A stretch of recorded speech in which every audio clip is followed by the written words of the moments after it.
내일 지구에 종말이 온다고 하여도 나는 한 그루의 사과나무를 심겠다라는 널리 회자되는 말이 있습니다. 누가 처음 한 말인지 정확한 출처는 확인되지 않는데요. 우리나라에서는 대체로 네덜란드의 유명한 철학자 스피노자가 한 말로 알려진 것 같고, 유럽과 미국에서는 종교개혁자 루터가 한 말로 알려져 있는 것 같습니다. 어쨌든 이 말을 음미해 보면 스피노자의 존재의지 사상과도 일맥상통하고 루터의 종말론과도 잘 통하는 데가 있는데, 그 뜻은 아마도 환경이나 조건에 상관없이 오늘 나에게 주어진 본연의 삶을 살아가겠다 정도의 의미인 것 같습니다. 위의 격언에서의 가정과는 달리 성경이 종말에 대하여 틀림없는 진리로 선포하는 날이 있는데, 바로 주님 재림의 심판날입니다. 오늘 우리 본문 1절로 3절에 걸쳐서 바로 이 날의 성격을 몇 가지 알려주고 있는데요. 먼저는 그 날은 반드시 임하게 될 날로 정확한 일자는 아무도 알 수 없다고 합니다. 그 다음으로는 도둑같이 임신한 여자의 산통과 같이, 그러니까 생각지도 못하게 그리고 피할 수 없게 온다고 얘기하고 있습니다. 그리고 마지막으로 이 날은 3절에서 말하는 그들, 즉 믿지 않는 자들에게는 멸망의 날이 될 것이라고 알려줍니다. 그 심판 멸망이란 우리 중 누구도 부인할 수 없는 사실인 이 세상과 인간의 죄와 악에 대한 심판입니다.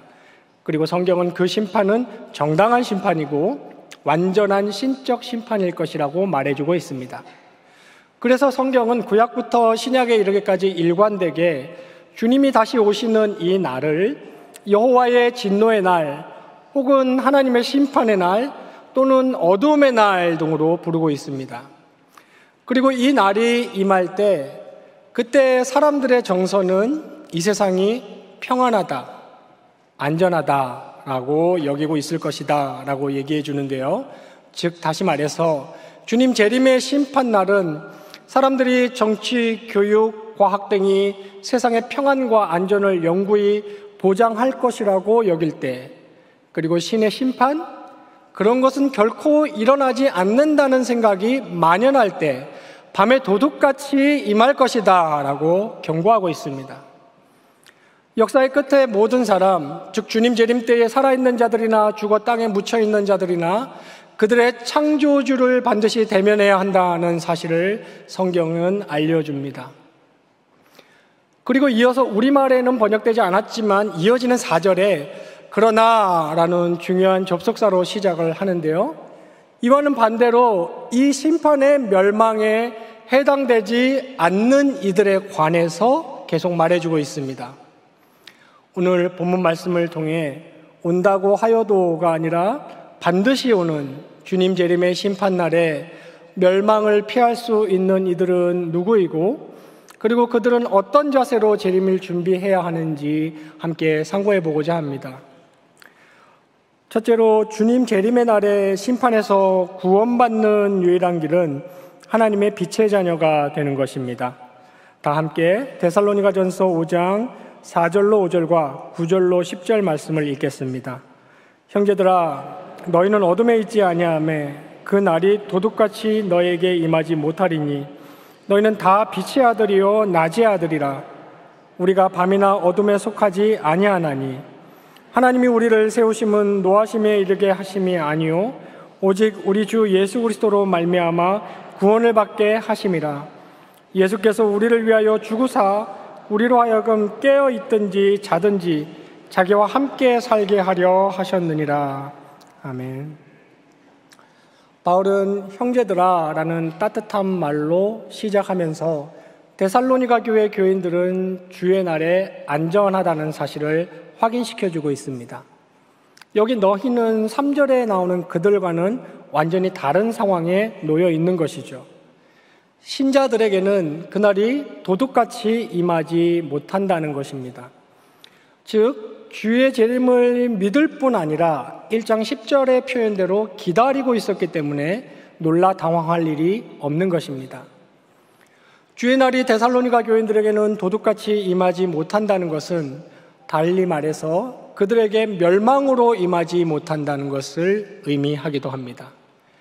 이렇게 주님의 재림이 그 교인들에게는 놀라 당황할 일도 아니고 멸망의 날도 아닌 이유를 바울이 설명하는데요. 그들은 모두 하나님의 자녀이기 때문이다 라고 얘기하고 있습니다. 하나님의 자녀라는 이 신분을 표현하기를 빛의 아들, 어둠에 속하지 않는다 라고 했습니다. 구약과 신약 여러 곳에서 성경은 하나님을 믿지 않는 이 세상의 상태를 어둠이라고 은유적으로 표현을 하고 반대로 주님을 영접하여 믿는 상태를 빛이라고 표현을 합니다. 그리고 주님을 일컬어서 구원의 빛이라고 표현합니다. 그러니까 빛의 자녀들이란 그들을 위해 세상 어둠 속으로 들어오신 그 빛 대신 하나님과 관계를 맺고 있는 하나님의 자녀들을 말하는 것입니다. 그렇기에 주의 재림이 그 낮의 자녀들에게는 밤의 도둑처럼 임할 수 없고 갑작스러운 재난의 침범과 같은 것도 되지 않는 것입니다. 이렇게 그들이 빛의 자녀의 신분을 가지고 있음을 말하면서 바울은 계속해서 그들이 어떻게 그렇게 빛의 자녀가 되었는지, 하나님의 자녀가 되었는지 하나님 아버지의 놀라운 은혜와 사랑의 역사도 설명해주고 있습니다. 먼저 그 이유가 하나님이 우리를 세우심은 노하심에 이르게 하심이 아니요 구원을 받게 하심이라고 했습니다. 여기 세우다로 번역된 원문의 뜻은 지정하다, 예정하다라는 말입니다. 그러니까 맨 처음부터 그들을 하나님의 진노로부터 구원받을 자들로 삼으신 것입니다. 이것은 기독교 복음의 핵심 중에 하나인 당신의 자녀들을 향한 하나님의 호의, 조건 없는 은혜의 계획을 말합니다. 그렇지만 하나님께서 당신의 자녀로 지목하셨다고 해서 무조건 그렇게 엄청난 특혜를 주시는 것은 아니라고 말합니다. 은혜로다, 사랑이로다 라고 하시면서 공정하지 못하게 죄를 무작정 덮어버리신 것이 아니다 라고 얘기하는 것입니다. 하나님 그 예정하신 자녀들의 구원을 역사 속에서 이루어내셨는데 바로 그때 심판날 사용하실 엄정한 정의의 기준을 그대로 사용하셨습니다. 즉 죄값을 다 치르게 하셨고 받아야 할 저주를 받게 하신 것입니다. 그분의 독생자 예수 그리스도의 십자가가 그것입니다. 당신의 독생자를 대신해서 내어주시고 택하신 자녀, 신자들을 자녀로 삼으신 것이죠. 그래서 오늘 본문에 말하기를 우리 주 예수 그리스도로 말미암아라고 했고 예수께서 우리를 위하여 죽으사라고 그 이유를 말하고 있는 것입니다. 하나님의 독생자 그 예수 그리스도를 통해서 택하신 우리도 하나님의 자녀가 됩니다. 10절에는 우리로 하여금 깨어있든지 자든지 자기와 함께 살게 하려 하셨느니라 라고 했는데 여기 깨어있든지는 이 생에 살고 있는 것을 말하고 자든지는 사후를 얘기하는 것입니다. 그 택하신 자들은 주님 재림 때에 살아있는 자들이나 죽어 묻힌 자들이나 모두 부활의 새 생명으로 살게 하려는 것이다 라고 본문이 얘기해주고 있습니다. 이렇게 빛의 자녀들에게만은 주의 날이 도둑같이 임하지 못합니다. 빛의 자녀는 심판하실 그리고 창조하신 바로 그 창조주의 자녀들이고 이미 죄와 저주의 값을 다 치르고 빛의 나라로 옮겨졌기 때문입니다. 즉 세상의 멸망으로 임할 그 주의 날이 그들에게는 밤의 도둑처럼 생각지도 못하게 재앙으로 덮칠 수 없는 유일한 이유는 하나님의 구원의 은혜, 바로 그것 때문입니다. 그래서 바울은 주의 날에 자신들이 주님 앞에 설 준비가 되었는지 염려하는 데살로니가 교회 교인들에게 아무 염려할 필요 없는 유일한 조건을 확인해주고 있는데 곧 하나님께서 이루어 놓으신 구원의 은혜의 역사로 인해 그들이 하나님의 빛의 자녀가 되었다라는 바로 그 사실입니다. 우리가 주님의 재림을 생각할 때 그 모든 의미와 소망을 두어야 하는 것은 우리를 향한 하나님의 은혜입니다. 사람이 하나님의 심판을 면하기 위해서는 나쁜 일을 하지 말아야 하며 선한 일을 많이 해야 한다고 생각하는 이들이 있습니다. 물론 성경은 엄히 악행을 금하고 적극적으로 선행을 명하고 있습니다. 그렇지만 그것으로 하나님의 심판을 면할 수 있는 것은 아니라고 말합니다. 사람이 주의 날에 멸망받지 않을 길은 자신을 위해 대신 저주의 죗값을 치루어 주신 그 예수를 믿어 하나님이 친히 베풀어 놓으신 구원의 은혜를 받아 누리는 하나님의 빛의 자녀가 되는 방법 외에는 없습니다. 또 어떤 경우에는 심판날의 날짜나 시기를 못 박으며 소위 재림 준비를 해야 한다고 말하기도 하고 자신이 재림주라서 자신을 따라야 한다고 주장하기도 합니다. 그것은 매우 반성경적이며 반기독교적인데요. 그런데도 기독교 역사 속에는 고대로부터 현대에 이르기까지 사탄에게 미혹되어 이러한 주장에 속아 넘어가는 사람들이 많습니다. 어리숙한 사람들만 넘어가는 것이 결코 아닙니다. 사탄에 미혹되면 누구나 한순간에 속아 넘어갑니다. 그런 거짓 주장에 빠진 나머지 세상을 등지며 직업과 가족을 버리기도 합니다. 이 서신에서 바울은 재림을 맞이할 신자들은 오히려 세상에서 묵묵히 열심히 자기 일을 하며 살아가야 함을 가르치고 있고, 또 다른 서신에서 바울은 신자들은 세상을 절대 등져서는 안 된다라고 말하고 있습니다. 또한 성경은 분명히 가르쳐 주기를 날짜나 시기는 아무도 알 수 없고, 또 주님이 오시면 그때는 모든 민족의 모든 사람이 알게 되어서 그 영광을 인정하게 된다고 했습니다. 그러므로 우리 모두는 늘 미혹되지 않도록 조심해야 합니다. 주님이 가져올 세상 멸망에서 구원받는 것은 재림의 날짜를 알고 있거나 이것저것을 하거나 혹은 이런저런 방식으로 살거나 또는 누구를 추종하는 것에 있지 않습니다. 세상 멸망에서 구원받는 길은 하나님이 이미 베풀어 놓으신 복음의 구원의 사랑, 구원의 은혜를 받는 길 외에는 없습니다. 하나님이 이루어 놓으신 구원의 빛 가운데 빛의 자녀로서 그 영광스럽고 위대한 구원을 마음껏 누림으로 주님이 이 세상 심판지로 재림하실 그날에 우리가 살아있든지 죽어 묻혀있든지 부활하여 주님의 심판대 앞에 섰을 때 주와 함께 살리심을 받는 모든 경향의 성도님들 되시기를 간절히 바랍니다. 둘째로, 주님 재림의 날에 심판에서 구원받는 복된 자들은 하나님의 빛의 자녀로 살아갑니다. 다 함께 본문 6절로 8절 말씀과 11절 말씀을 읽겠습니다. 그러므로 우리는 다른 이들과 같이 자지 말고 오직 깨어 정신을 차릴지라. 자는 자들은 밤에 자고 취하는 자들은 밤에 취하되 우리는 낮에 속하였으니 정신을 차리고 믿음과 사랑에 호심경을 붙이고 구원의 소망의 투구를 쓰자. 그러므로 피차 권면하고 서로 덕을 세우기를 너희가 하는 것 같이 하라. 아멘. 바울은 심판날 구원을 받을 유일한 조건인 하나님 구원의 은혜를 말해주면서 그 은혜를 누리게 된 복된 자들이 그 은혜에 대한 반응으로 어떤 삶을 살아야 하는지 말하기 시작합니다. 그러니까 그 재림이라는 것을 믿는 사람들, 그리고 그 빛의 자녀라는 사람들은 그럼 이제 어떻게 살아갈 것인가에 관한 것이죠. 먼저는 개개인이 깨어 정신을 차릴 것을 말하고 있는데, 다른 이들과 같이 자지 말고라고 하면서 깨어 정신을 차리는 것과 자는 것을 비교하고 있습니다.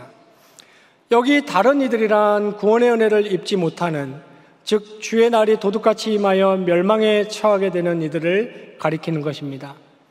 그들의 상태를 자고 있다고 했고 신자들은 깨어 있어야 한다고 했습니다. 이것은 당연히 은유적인 표현인데, 잔다는 것은 어떤 사실에 무감각한 것을 말하고 깨어있다는 것은 잘 인식하고 있음을 의미합니다. 즉 잔다는 것은 세상 끝날에 있을 주의 재림을 믿지 못하며 인간 삶에 관한 하나님의 명령에 무감각한 것을 의미합니다. 깨어있다는 것은 재림을 확신 가운데 기다리는 것이고 그것에 맞추어 하나님의 명령대로 삶을 살아가는 것의 가치, 그 가치를 알고 그것에 따라 살아간다는 것을 의미합니다.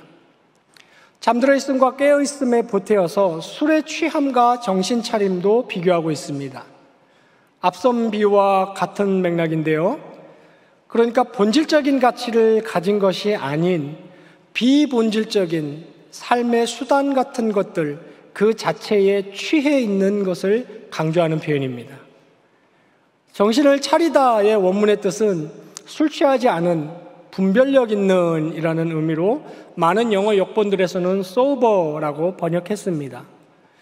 즉 사태를 파악하고 있고 무엇이 가치 있는 것인지 알고 있다는 뜻입니다. 바울은 깨어 정신을 차리는 일에 필요한 일들을 함께 말하는데 믿음과 사랑에 호심경을 붙이고 구원의 소망의 투구를 쓰는 일이 그것입니다. 호심경이란 갑옷의 가슴 부분에 붙이는 호신용 구리 조각을 말합니다. 이것은 본서신 1장 3절의 표현대로 이 일이 구원의 완성을 소망하고 믿음과 사랑으로 수고롭게 해야 함을 의미하는데 바울이 즐겨 사용하는 군사장비의 비유를 통해 이 일이 영적 전투의 성격을 띈 것으로서 결코 쉽지 않음을 보여줍니다. 그리고 이렇게 개인 차원에서 힘써야 할 점을 말한 뒤에 바울은 성도 상호 간에 힘써야 할 내용을 강조합니다. 피차 권면하고 서로 덕을 세우기를 너희가 하는 것 같이 하라고 했습니다. 여기 권면으로 번역된 단어는 격려의 성격이 강한 말로 서로 용기를 북돋워 주라는 뜻입니다. 덕을 세우다라는 말은 자라가도록 도와준다라는 의미의 표현입니다. 그러니까 피차 권면하고 서로 덕을 세우라는 말은 말로써 서로 용기를 주고 동시에 영적으로 자라갈 수 있도록 서로 구체적인 도움을 주고받아라 이런 의미가 됩니다. 너희가 하는 것 같이라는 표현을 통해 데살로니가 교회 교인들이 지금껏 그렇게 잘 해왔고 앞으로도 고삐를 늦추지 말라는 뜻임을 우리는 알 수 있습니다. 신자가 그리스도의 재림을 준비한다는 것은 어떤 신비적인 삶을 사는 것을 의미하지 않습니다. 재림과 그것을 준비하는 일에 관심이 많았던 데살로니가 교회 성도들에게 바울은 본서신 전후서에 걸쳐서 무엇보다 먼저 일상에 충실할 것을 강조하고 있는데요.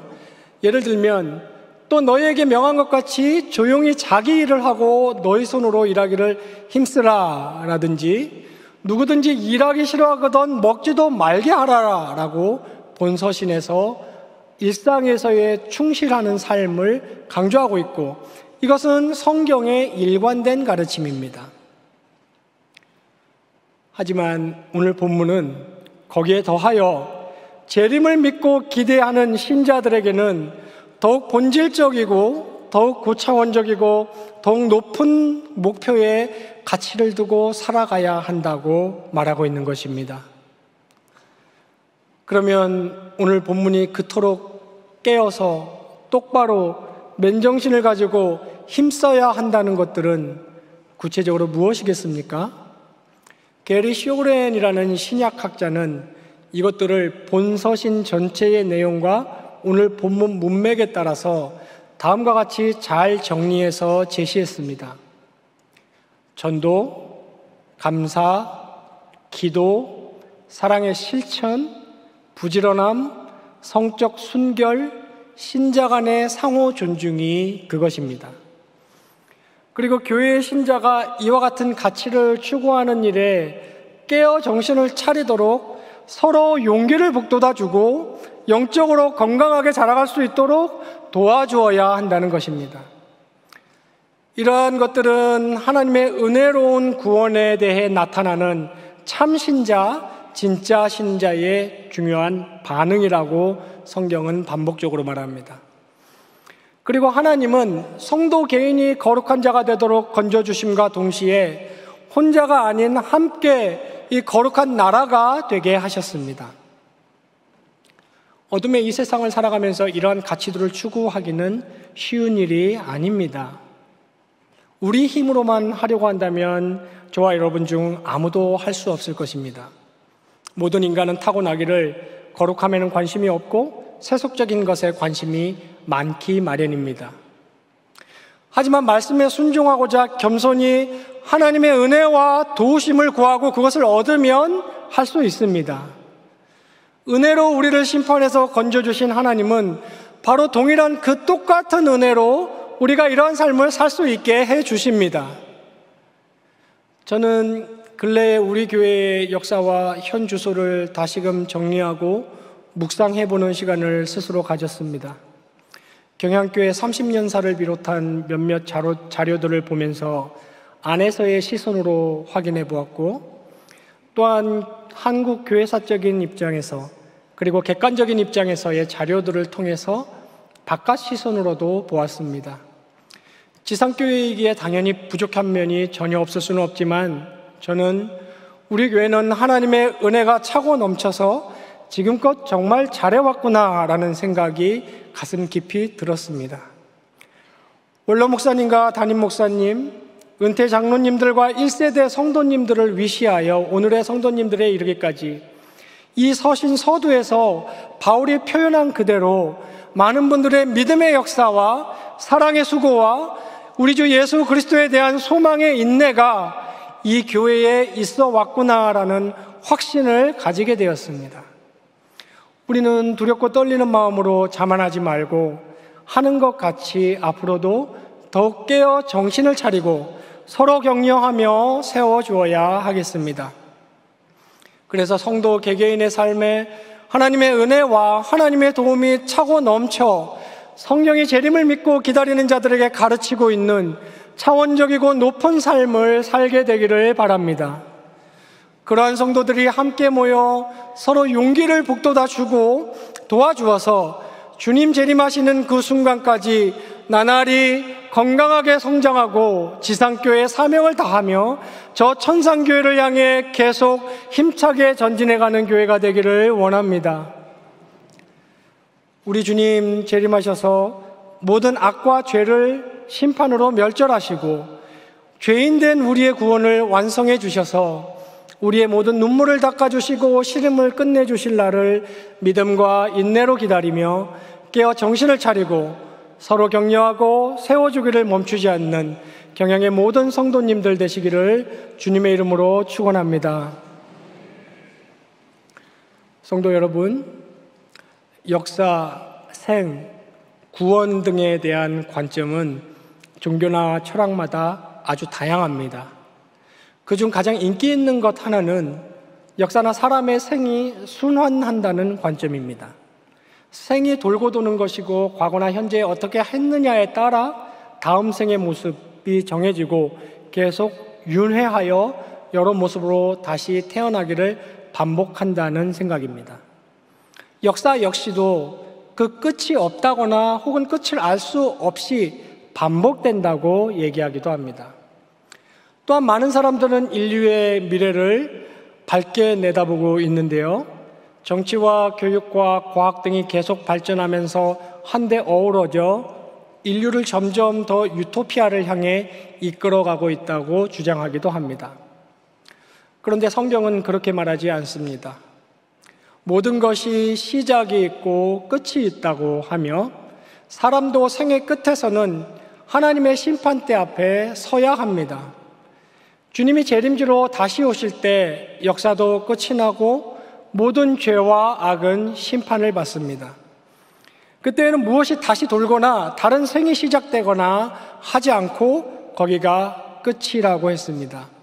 그리고 새하늘과 새 땅의 완전한 세계가 이 세계를 창조하신 그 장본인, 이 세상을 심판하시는 그 장본인에 의해 영원토록 펼쳐질 것이라고 말하고 있습니다.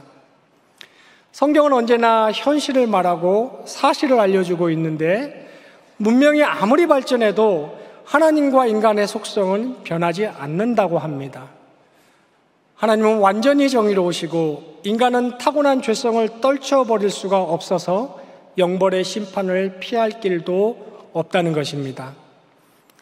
주님이 재림하실 때 심판을 면할 수 있는 방법은 주님의 구원의 은혜를 받아 누리는 길밖에는 없습니다.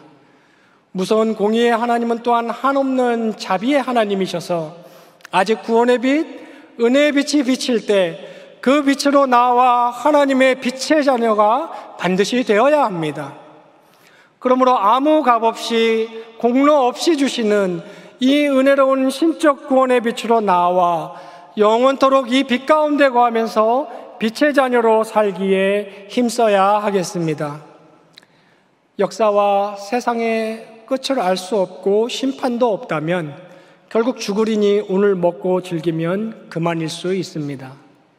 그러나 우리는 주님의 재림을 기다리며 이 세상에서의 우리의 빈부나 지위 고하가 어떻든지 성경이 일러주는 그대로 빛의 자녀로 반드시 살아야 합니다. 구원의 은혜를 주신 주님은 우리가 그렇게 살 수 있도록 은혜의 힘 또한 주십니다. 세상에는 멸망의 심판주로 우리 신자에게는 영생구원의 구세주로 오시는 주님 재림의 날을 기다리면서 구원의 은혜를 받아 누림으로써 우리의 형편이 어떻든지 늘 이 빛 가운데서 빛의 자녀답게 살기를 힘쓰는 경양의 모든 성도님들 되시기를 주님의 이름으로 축원합니다.